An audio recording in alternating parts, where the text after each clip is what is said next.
Patrick. Happy birthday to you. Happy.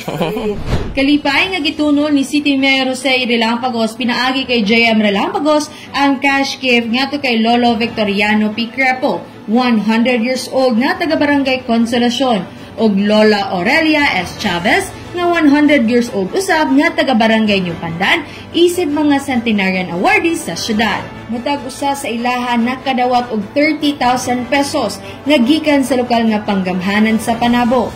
Gawas usab niini sila makadawat og tig 100,000 pesos gikan sa Department of Social Welfare and Development Office. Ang maong kalihukan subay sa Republic Act 10868 o Centenarians Act of 2016 o ang balaod nga magpasidungog og maghatag og benepisyo o pribilehiyo sa mga Pilipino nga nakaabot sa pangidanon nga usa ka gatos. Sa pagtunol sa cash gifts, ana sila Social Welfare Officer 3 Sheila M. Caval, mga personal gikan sa CSWDO o pamilya sa mga awardee. Kung adunay pangutana kung unsa ang pagabil sa centenarian, mamahimong bisitahon ng opisina sa Senior Citizen Affairs nga nimutang kilid sa Barangay Hall sa Nyupanan, Panabo City.